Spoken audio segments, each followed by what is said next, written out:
Hello students, welcome to economic classes. ये video chapter consumer equilibrium ordinal approach का part 1 है, playlist का part 1 है। इस वीडियो में हम सीखेंगे कि इंडिफरेंस कर्व क्या होता है। फर्स्ट, इंडिफरेंस कर्व क्या होता है। सेकंड, हम इसमें सीखेंगे indifference curve properties of indifference curve, और फिर हम इसमें लास्ट में सीखेंगे कि इंडिफरेंस मैप क्या होता है।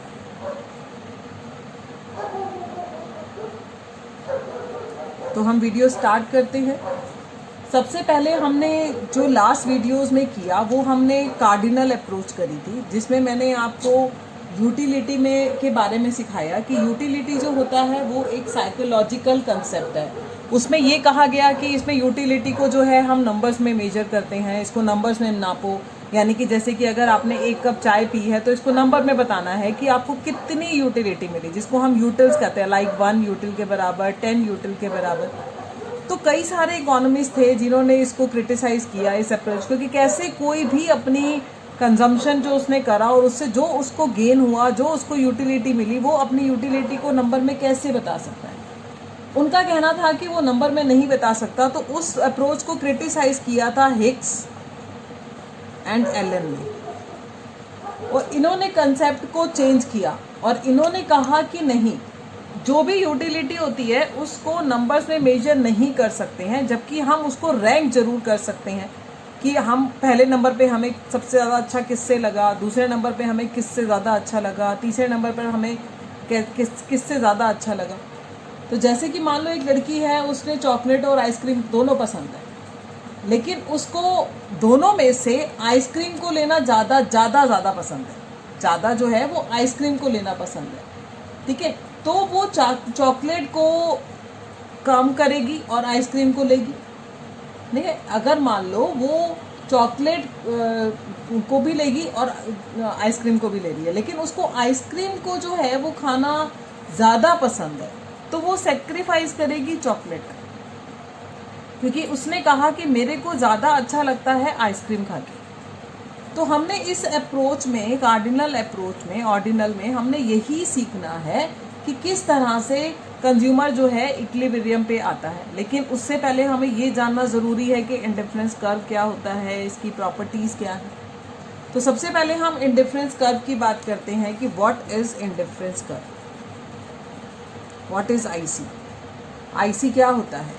सबसे पहले मैं आपको इसकी डिफाइन बताऊंगी। एन इंडिफरेंस कर्व रिप्रेजेंट्स, ध्यान से सुनेंगे, an indifference curve represent various alternative combination of two goods which gives him same level of satisfaction। अब मैं आपको इसको डिटेल में बताती हूँ कि मैंने क्या लिखा है। ये इंडिफरेंस कर्व जो होता है ये बहुत सारे वेरियस कॉम्बिनेशंस को रिप्रेजेंट करता है कर्व में, ठीक है। कॉम्बिनेशन को प्रेजेंट करता है, और कितनी गुड्स का? 2 गुड्स का। और जितने भी वो कॉम्बिनेशन शो कर रहा है, उन हर कॉम्बिनेशन पर एक कंज्यूमर जो है वो इनडिफरेंट है। इनडिफरेंट का मतलब सेम है, उसके लिए किसी भी कॉम्बिनेशन पर रहना इनडिफरेंट यानी कि सेम। फॉर एग्जाम्पल, मैंने अभी बोला कि एक गर्ल जिसको आइसक्रीम भी पसंद है और चॉकलेट भी पसंद है, अब वो इन दोनों गुड्स के जितने भी अपनी गिवन इनकम से जितने भी कॉम्बिनेशन लेगी, ठीक है, अपने गिवन इनकम से जितने भी ऑल्टरनेटिव कॉम्बिनेशंस लेगी, वो हर कॉम्बिनेशन पर सेम रहेगी यानी कि इनडिफरेंट रहेगी। और इसी चीज़ को शो करना इंडिफरेंस कर्व होता है, ठीक है। जितने भी कॉम्बिनेशंस हैं किसी भी दो कमोडिटी को लेने के, वो सारे के सारे कॉम्बिनेशंस, पर एक कंज्यूमर जो होता है वो इंडिफरेंट होता है, यानी कि सेम होता है। फॉर एग्जांपल मैं इसको आपको डायग्राम से बताती हूँ। मैंने एक्सिस पर गुड एक्स दिखाई है, मैंने वाई एक्सिस पर गुड वाई दिखाई है। जब मैं गुड वाई का ओ वाई कॉम्बिनेशन ले रही हूँ, ओ वाई क्वांटिटी ले रही हूँ, तो मैं गुड एक्स की ओ एक्स कॉम्बिनेशन ले रही हूँ, यानी कि मैं पॉइंट ए पर हूँ। इसी तरह से मान लो अब मैं अपना कंजम्पशन जो है मान लो एक्स का ज़्यादा ले रही हूँ, तो Y one combination O Y combination जो है ओ वाई वन मैं गुड वाई का ले रही हूँ और एक्स का लिया मैंने एक्स वन। इसी तरह से फिर मैंने और कॉम्बिनेशन बनाई एक्स टू, इसका वाई टू। इसी तरह से मैंने और कॉम्बिनेशन बनाया इसका x4, यानी कि फिर मैं B पॉइंट पर हूँ, फिर मैं C पर हूँ, फिर मैं D पर हूँ, इसका ये y3। ठीक है, अब x3। तो अब जितने भी ये कॉम्बिनेशंस बने बच्चों, मैंने अभी क्या कहा डेफिनेशन में कि ये जितने भी दो गुड्स के जितने भी ये कॉम्बिनेशन को दिखा रहा है, चाहे ये O Y O X combination को दिखा रहा है या ये O Y one O X one combination को दिखा रहा है, जिसको मैंने ए का नाम दिया, इसको मैंने बी का नाम दिया, फिर मैंने कहा O Y two O X two, फिर मैंने एक कॉम्बिनेशन डी लिया जिसमें मैंने ओ वाई थ्री और ओ एक्स थ्री को दिखाया। तो ये जितने भी कॉम्बिनेशंस को रिप्रेजेंट कर रहा है, ये डेफिनेशन कहती है कि आईसी का, अब मैं अगर इन पॉइंट्स को मिला दूँ तो मेरे सामने जो ये कर्व आया इसको हम कहते हैं इंडिफरेंस कर्व। इस कर्व में जितने भी ये कॉम्बिनेशन थे, चाहे A B C D, consumer इन सब कॉम्बिनेशन में इनडिफरेंट है, यानी कि सेम है, उसको सेम लेवल की सेटिस्फेक्शन मिल रही है। सेटिस्फेक्शन ए से बी से सी से और डी से कोई अलग अलग सेटिस्फेक्शन नहीं मिल रही है। तो इस तरह से जो ये कर्व ड्रॉ हुआ इसको हम कहते हैं इंडिफरेंस कर्व। अब जो मैंने ये इंडिफरेंस कर्व बनाया बच्चों, मैं अब इसके स्लोप की बात करती हूँ कि इंडिफरेंस कर्व का स्लोप क्या होता है। इंडिफरेंस कर्व के स्लोप को कहते हैं मार्जिनल रेट ऑफ सब्स्टिट्यूशन। क्या कहते हैं बच्चों? Marginal rate of substitution. मैं बात कर रही हूँ स्लोप ऑफ आईसी की। आईसी के स्लोप को कहते हैं marginal rate of substitution, MRS। ठीक है, मान लो वो दो गुण हमने लिए हैं एक्स और वाई। अब मैं इसकी डिफाइन लिखती हूँ, दी marginal rate of substitution of x for y। ठीक है, यानी कि MRS XY, जो मैंने अभी ऊपर भी लिखा, इज डिफाइंड, मैंने ये मान लिया कि मैं दो गुड जो ले रही हूँ वो x और y है। ठीक है, is defined as the amount of y, ये वो अमाउंट है y का, द कंज्यूमर, जिसको एक consumer, the consumer is willingly to give. ठीक है, जो अपनी इच्छा से देने को तैयार है, विलिंगली टू गिव, वो अमाउंट ऑफ y जो एक कंज्यूमर अपनी इच्छा से देने को तैयार है। ठीक है, गिव अप टू गेट, क्या लेने के लिए? N additional unit, N additional unit of x. X का एक एडिशनल यूनिट लेने के लिए एक कंज्यूमर वाई के जितने यूनिट्स देने को तैयार है उसको हम कहते हैं मार्जिनल रेट ऑफ सब्स्टिट्यूशन। ताकि क्यों ऐसा वो कर रहा है? So that his level of satisfaction, his level of satisfaction remain same। तभी तो हमने कहा कि आईसी के ऊपर किसी भी पॉइंट पर, किसी भी कॉम्बिनेशन पर एक कंज्यूमर इंडिफरेंट होता है, क्योंकि वो दे ही वाई के यूनिट इस तरीके से रहा है, हर एक अगला एक्स का लेने पर वो y के इस तरीके से यूनिट्स देने को तैयार हो जाता है ताकि उसका सेटिस्फेक्शन लेवल जो है वो सेम रहे। ठीक है, अब हम इसको एक डायग्राम से करते हैं। एक्स एक्सिस पर मैं गुड एक्स दिखा रही हूँ, वाई एक्सिस पर मैंने गुड वाई दिखाई, ठीक है। अभी हम मान लो ये कंजम्पशन कर रहे हैं फॉर एग्जांपल, यानी कि मैं ओ वाई गुड्स जो हैं वो वाई ले रही हूँ और ओ एक्स जो है वो मैं एक्स की ले रही हूँ, यानी कि मैं पॉइंट ए पर। अब मान लो मैंने कंजम्पशन करा एक्स का ज़्यादा करना है, ओ एक्स से ओ एक्स टू, तो मैंने जो ये गिव अप यानी कि ये जो मैंने दिया वाई वाई टू, ठीक है, ये वाई वाई टू मेरा जो है ये मैंने दिया किसको सब्स्टिट्यूट करने के लिए, एक्स एक्स टू को सब्स्टिट्यूट करने के लिए, इसको गेन करने के लिए, ठीक है। तो जो हमने दिया उसको मैं शो करूंगी डेल्टा वाई से, जो मैंने लिया उसको मैं शो करूंगी डेल्टा एक्स से, यानी कि मैं किस पे आ गई, ये डी पर। तो अब मेरा स्लोप यहाँ से यहाँ, इसको मैंने ड्रॉ करा, तो यानी कि marginal rate of substitution for X Y क्या होगा, डेल्टा वाई अपॉन में डेल्टा एक्स, यानी कि वाई के मैंने ये यूनिट छोड़े तो मैंने एक्स के ये यूनिट को गेन किया।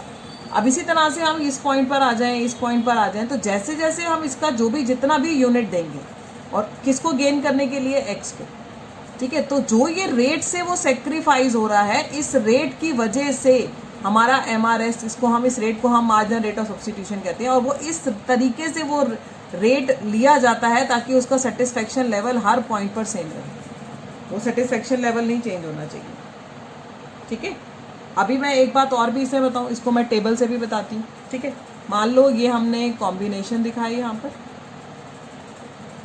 यहाँ पर मैं गुड एक्स दिखा रही हूँ, यहाँ पर मैं गुड वाई दिखा रही हूँ, और यहाँ पर मैं MRS एक्स वाई दिखा रही हूँ।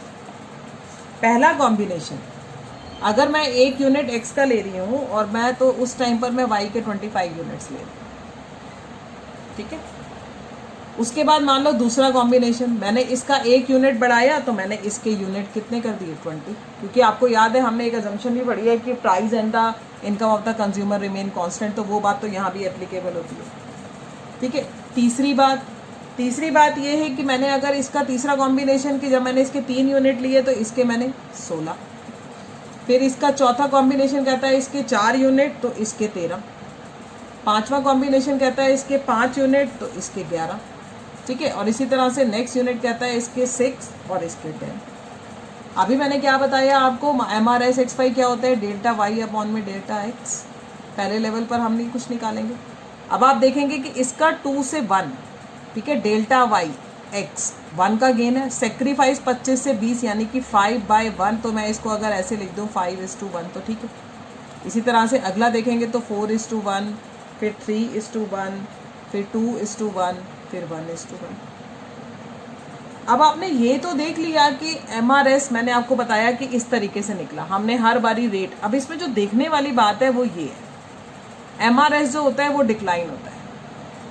आप हर बारी x का एक यूनिट गेन करने के लिए y के लेस यूनिट का सेक्रीफाइस कर रहे हो। आप देखो ध्यान से, ऐसा भी क्यों है, क्योंकि आपने लॉ ऑफ DMU में पढ़ा है कि जैसे जैसे हम किसी भी कमोडिटी की कंजम्पशन को इंक्रीज करते हैं उससे मिलने वाली सेटिस्फेक्शन हमारे लिए कम होती जाती है। तो जब मेरे लिए y की सेटिस्फेक्शन कम होने लगेगी तो मैं x के कम यूनिट दूंगी। इसीलिए MRS हमेशा डिमिनिशिंग होता है। Marginal rate of substitution for x and y को हम कहते हैं डिमिनिशिंग, और डिमिनिशिंग MRS की वजह से ही IC का स्लोप जो होता है ये ऐसे डाउनवर्ड बनता है, जिसको हम कहते हैं कॉन्वेक्स शेप।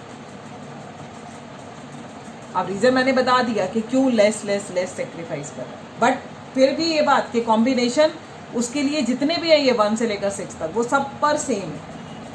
एक को गेन कर रहा है तो सेक्रीफाइस का रेशो भी तो वो अपना घटा रहा है, क्योंकि सेटिस्फेक्शन लेवल उसका पहले से x के लिए कम हो रहा है। ये आपने लॉ में पढ़ा है, वो लॉ वाली बात तो अप्लाई होगी ना कि आप जैसे जैसे एक एक यूनिट को बढ़ाते जाओगे तो उसका मार्जिनल यूटिलिटी घटेगी और जिसको छोड़ रहे हो उसकी बढ़ेगी। तो आप हर एक अगले लेवल पर लेस यूनिट का सेक्रीफाइस करोगे।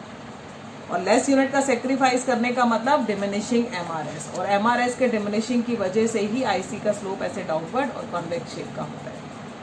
तो ये मैंने आपको बताया कि आईसी क्या होता है, आईसी की शेप कैसी होती है, स्लोप क्या होता है आईसी का, उसको हम मार्जिनल रेट ऑफ सब्स्टिट्यूशन कहते हैं। तो ये करने के बाद अब हम शुरू करते हैं प्रॉपर्टीज ऑफ आईसी। प्रॉपर्टीज बोल दो या फीचर्स बोल दो, बहुत ध्यान से सुनेंगे, इंटरेस्टिंग है, बहुत अच्छा सा टॉपिक है। सबसे पहली प्रॉपर्टी करा रही हूँ, indifference curve slopes downward, indifference curve slopes downward from left to right. इसका स्लोप जो होता है वो डाउनवर्ड होता है फ्रॉम लेफ्ट टू राइट, ठीक है। वो जो डाउनवर्ड स्लोप है, अब हम उसको सीखते हैं कैसे। वैसे मैं डायग्राम पहले बना देती हूँ इसका। एक्स एक्सिस पर हम गुड एक्स को शो कर देते हैं, वाई एक्सिस पर हम गुड वाई को शो कर देते हैं, ठीक है। एक आईसी ड्रॉ कर लेते हैं हम।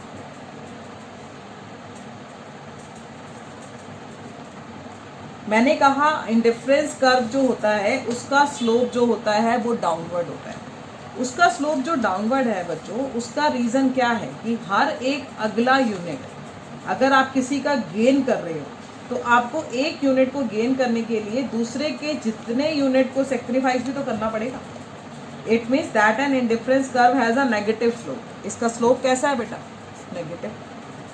नेगेटिव स्लोप का मतलब कि it is because if the consumer wants to have more unit of one good, यानी कि एक्स के अगर वो ज़्यादा यूनिट चाहता है, ठीक है, एक्स के अगर वो ज़्यादा यूनिट चाहता है, he will have to reduce the number of unit of the another good in order to maintain the same level of satisfaction. इसके यूनिट को उसको घटाना ही पड़ेगा ताकि वो लेवल जो है अपनी सेटिस्फेक्शन का सेम रख सके। यानी कि अगर मान लो वो पहले इस लेवल पर था, ठीक है, यानी कि ए कॉम्बिनेशन पे था, और ए कॉम्बिनेशन से मान लो अगर वो बी कॉम्बिनेशन पर आना चाहता है, ठीक है, तो वो इसके सेक्रीफाइस करेगा यूनिट, तभी इसके यूनिट को वो गेन करेगा ताकि उसका level, satisfaction level A point पर और बी पॉइंट पर जो है वो सेम रहे, ठीक है। Another good in order to maintain the same level of satisfaction. तो एक की कंजम्पशन को बढ़ाने के लिए उसके दूसरे की कंजम्पशन को उसको सेक्रीफाइस करना पड़ेगा। इसीलिए इसका स्लोप जो होता है वो डाउनवर्ड होता है, यानी कि नेगेटिव स्लोप होता है, ठीक है। और मैंने अभी क्या बताया आपको कि दोनों पॉइंट से उसको सेटिस्फेक्शन का लेवल भी कैसा है? सेम। लेकिन इसका स्लोप अगर मान लो अपवर्ड बन गया ऐसे, तो यानी कि अगर मान लो पहले आप इस पॉइंट पर थे ए, और अब आप यहाँ से आगे चले जाते हो, तो आपका स्लोप, आपका जो ये है ए पॉइंट से बी पॉइंट पे चले गए, तो आपका सेटिस्फेक्शन का लेवल सेम नहीं रहेगा। आपका बी पॉइंट पे ज़्यादा होगा और ए पे कम होगा, क्योंकि बी पर आप देखो ना, आप इसकी भी क्वांटिटी ज़्यादा ले रहे हो, इसकी भी क्वांटिटी ज़्यादा ले रहे हो, जबकि आईसी कहता है सेटिस्फेक्शन का लेवल जो है वो एक आईसी के कितने भी पॉइंट हो उस पर सेम। तो अपवर्ड स्लोप में तो ये पॉसिबल ही नहीं है ना।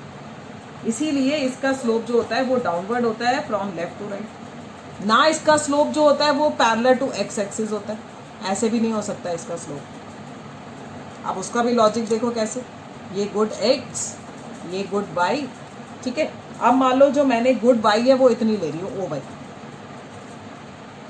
और अगर मैं एक्स की गुड ले रही हूँ ये, तो इसका मतलब मैं पहले ए वन पॉइंट पर हूँ। अब मैंने एक्स की कंजम्पशन को बढ़ाया और ये ए टू पर। अब आप देखो ना, इसको सेक्रीफाइस नहीं किया, इसको बढ़ा दिया, तो मेरा सेटिस्फेक्शन का लेवल तो बढ़ गया।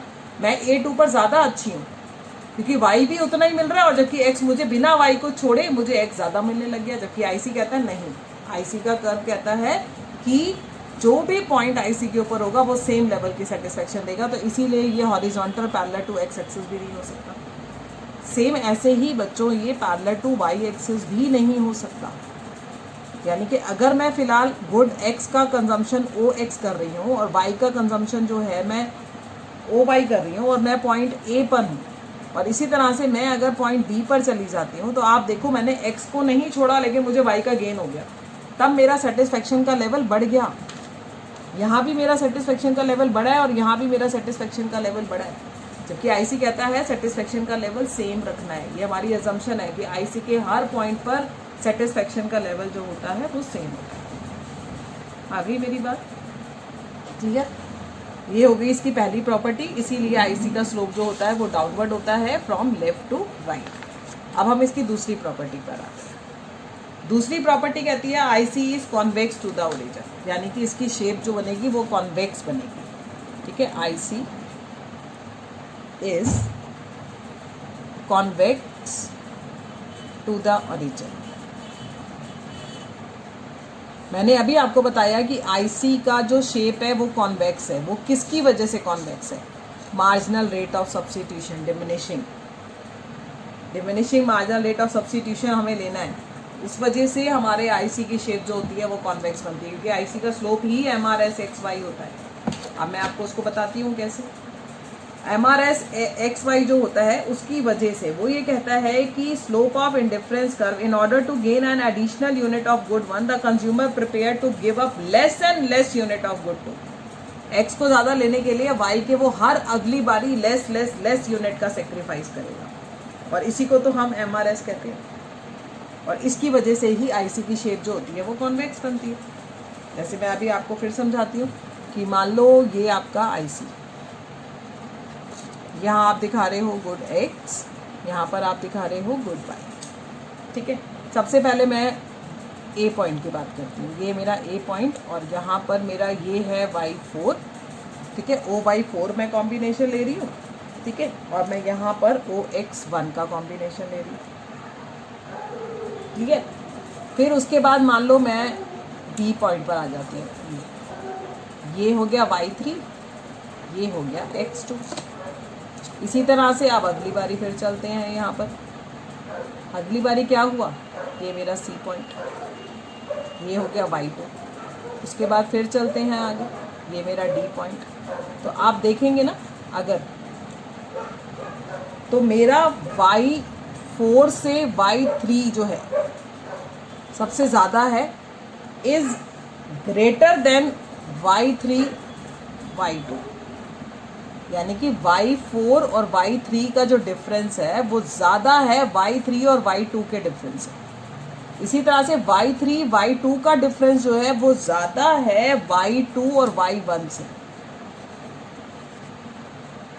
यानी कि पहले जितना भी मैंने सेक्रीफाइस किया, अगली बारी मैंने उससे कम किया, अगली बारी मैंने उससे कम किया, to gain the additional unit of X का एक एडिशनल यूनिट के लिए मैं हर बारी लेस एंड लेस यूनिट का सेक्रीफाइस कर रही हूँ। और ये लेस एंड लेस यूनिट का सेक्रीफाइस करना कंज्यूमर की मजबूरी, क्योंकि वो चाहता है कि जितनी सेटिस्फेक्शन उसे ए से मिल रही है बी से भी वही मिले, सी से भी वही मिले और डी से भी वही मिले।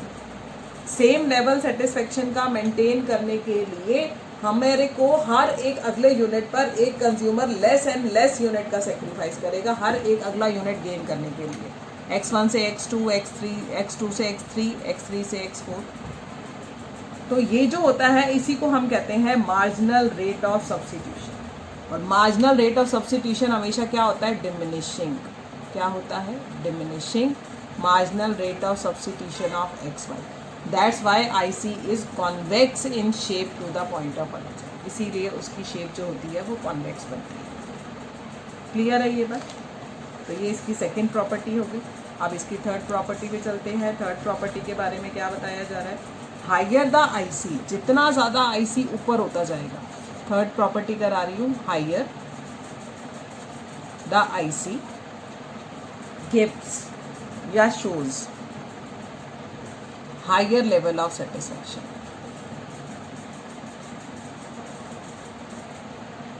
जितना IC जो है ऊपर होगा वो उतने हायर लेवल की सेटिस्फैक्शन को शो करेगा। जैसे मैं अभी आपको एक ड्रॉ करके दिखाती हूँ। एक्स एक्सिस पर मैं दिखा रही हूँ गुड एक्स, वाई एक्सिस पर मैं दिखा रही हूँ गुड वाई। ठीक है, मैंने बोला higher the IC gives the higher level of satisfaction. अब जो ये IC1 है, फिर 2 है, फिर 3 है, ये IC3 है, ये IC2 है, ये IC1। अब मैंने बोला कि सेम IC पर तो हमें सेम लेवल की सेटिस्फैक्शन मिलती है, बट मैं अगर अपना मेरा IC यहाँ से यहाँ चला गया तो ज़रूरी बात है मेरी क्वांटिटी Y की भी बढ़ गई, मेरी X की भी बढ़ गई। तो सेटिस्फैक्शन मुझे 1 से ज़्यादा कौन देगा? 2। इसी तरह से मैं अगर उससे और आगे चली जाती हूँ, IC3 पे चली जाती हूँ किसी पॉइंट पर, बेटा सेम पॉइंट पर सेम सेटिस्फेक्शन, बट लेकिन अगर मैं आगे जा रही हूँ, A से B पर जा रही हूँ, B से C पर जा रही हूँ, तो A is greater than B and B is greater than C। A B से बड़ा है, B C से बड़ा है, तो हमें सबसे ज़्यादा सेटिस्फेक्शन जो है वो C से मिलेगी। ठीक है, जो हमें सबसे ज़्यादा सेटिस्फेक्शन है वो हमें किससे मिलेगी बच्चों? C से मिलेगी। यानी कि मैं यहाँ पर कैसे लिखूंगी? A gives less satisfaction to B, B gives less satisfaction to C। क्योंकि मैंने बोला सेम IC पर तो सेम सेटिस्फेक्शन रहती है, बट अगर IC ऊपर चला गया तो इट मीन्स क्वांटिटी Y की भी बढ़ गई और क्वांटिटी X की भी बढ़ गई, किसी भी पॉइंट पर आगे चली जाऊँ। तो इसीलिए कहते हैं higher the IC gives the higher level of satisfaction. जितना IC ऊपर की तरफ होगा, जितना IC आगे की तरफ जाएगा, उतना ही हमें ज़्यादा सेटिस्फेक्शन देगा। क्लियर है ये बात? अब नेक्स्ट चलते हैं इसकी फोर्थ प्रॉपर्टी पर। फोर्थ प्रॉपर्टी कहती है IC curve never intersect each other. दो IC कभी भी एक दूसरे को कट नहीं करते हैं। टू IC नेवर, ये इसकी फोर्थ प्रॉपर्टी है, नेवर इंटरसेक्ट ईच अदर। कभी भी दो IC एक दूसरे को इंटरसेक्ट नहीं करते हैं। कैसे? ये देखो, मैं बना के दिखाती हूँ। गुड X, यहाँ हमने दिखाई गुड Y। मैंने लिया ये दो IC बनाई मैंने, ये दो IC ने एक दूसरे को इस पॉइंट पर इंटरसेक्ट किया है, C पॉइंट। ये मेरा IC2 है, ये मेरा IC1 है, ये पॉइंट A है, ये पॉइंट B है। दोनों का इंटरसेक्शन पॉइंट क्या है? C। अब आपने क्या बात सीखी है कि IC के ऊपर जितने भी पॉइंट्स होते हैं वो सब सेम लेवल की सेटिस्फेक्शन देते हैं। अगर मैं IC2 की बात करूं तो IC2 पर A पॉइंट जो है वो इक्वल टू किसके है? C के। और IC1 पर जो है वो B पॉइंट जो है वो किसके इक्वल है? C। अगर A जो है वो C के इक्वल है और B अगर C के इक्वल है तो इस अकॉर्डिंग तो A भी B के इक्वल होना चाहिए, but both are not equal. वो दोनों इक्वल क्यों नहीं है? बिकॉज बोथ पॉइंट्स, जितने भी थे points A and B are lie on different IC। क्योंकि सेम IC के जो पॉइंट्स होते हैं वो सेम सेटिस्फेक्शन देते हैं, डिफरेंट IC के पॉइंट्स डिफरेंट सेटिस्फेक्शन ही देंगे, सेम कैसे देंगे? तो इसीलिए कभी भी दो IC एक दूसरे को इंटरसेक्ट नहीं करेंगे, क्योंकि इंटरसेक्शन से तो ये हो जाएगा ना कि दोनों का एक पॉइंट कॉमन हो जाएगा और उस बिहाव पर तो A और B को इक्वल होना चाहिए, बट ये पॉसिबल ही नहीं। तो इसीलिए फोर्थ प्रॉपर्टी मैंने क्या बताई कि two IC never intersect each other. अब हम इसकी लास्ट प्रॉपर्टी की बात करते हैं कि IC curve never touches the axis, any axis. IC can not touches any axis. यानी एनी एक्सिस का मतलब ना वो Y एक्सिस को टच करता है ना वो X एक्सिस को टच करता है, क्योंकि IC की एक एजम्पशन है कि IC is the combination of two goods. IC जो है वो दो गुड्स का कॉम्बिनेशन है। अगर वो एक्सिस को टच कर रहा है तो वो वाली एजम्पशन जो है वो हमारी ख़त्म हो जाती है। जैसे मान लो अगर मेरा ये IC है, इस IC का मतलब क्या है कि मैंने सारे के सारे यूनिट्स किसके ले लिए? Y के। यहाँ टच होने का मतलब क्या है? यहाँ टच होने का मतलब मेरे सारे के सारे यूनिट्स किसके ले लिए मैंने? Y के, X का 0। और अगर मेरा IC ऐसे बन गया तो इसका मतलब मैंने ये सारे यूनिट जो हैं X के ले लिए, Y का 0। जबकि हमारी एजम्पशन कहती है IC is the combination of two goods. IC दो गुड्स का कॉम्बिनेशन है, इसीलिए IC का curve never touches the Y axis not touches the X axis. ना वो कभी Y एक्सिस को टच करेगा ना वो कभी X एक्सिस को टच करेगा। तो इस तरह से मैंने आपको IC की 5 प्रॉपर्टी कराई। पहला, it curve slopes downward from left to right, उसका रीज़न मैंने आपको बताया। फिर मैंने इसका स्लोप बताया कि ये कॉन्वेक्स होता है because of diminishing marginal rate of substitution. और मार्जिनल रेट ऑफ सब्स्टिट्यूशन क्यों डिमिनिश करता है? क्योंकि एक कंज्यूमर जो है वो अपना लेवल सेटिस्फेक्शन का सेम रखना चाहता है। तो इसीलिए वो लेस एंड लेस यूनिट का सेक्रीफाइस करेगा हर एक अगले यूनिट को गेन करने के लिए। फिर मैंने बताया higher the IC gives the higher level of satisfaction. Same IC same satisfaction देता है, बट हायर आईसी कभी भी नहीं देता। जितना हायर होता जाएगा उतनी ज़्यादा सेटिस्फेक्शन देगा। फिर मैंने आपको बताया 2 IC can not meet each other at any point, कभी इंटरसेक्ट नहीं करेंगे, क्योंकि इंटरसेक्शन से तो इसका मतलब ये हो गया कि एक कॉमन पॉइंट है दोनों के लिए। और इसी तरह से IC can not touch is the any axis, कभी एक्सिस को एक्स एक्सिस को ना ही कभी वाई एक्सिस को टच करेगा, क्योंकि IC is the combination of 2 goods. तो ये मैंने आपको आईसी की प्रॉपर्टीज़ कराई। अब लास्ट हम इसमें क्या देखेंगे कि इंडिफरेंस मैप क्या होता है। इंडिफरेंस मैप का मतलब जब हम बहुत सारे आईसी को एक ही कर्व में शो करते हैं, यानी कि फैमिली ऑफ इंडिफरेंस कर्व भी बोल सकते हैं। Indifference map, family of ICs, like जब आप एक ही कर्व में बहुत सारे आईसीज को शो करते हो, then it is called indifference map, like this. IC1, IC2, IC3, IC4। यहाँ पर हम दिखा रहे हैं गुड X, यहाँ पर हम दिखा रहे हैं गुड Y। तो इसको हम फैमिली ऑफ आईसी भी कहते हैं। क्लियर है ये बात?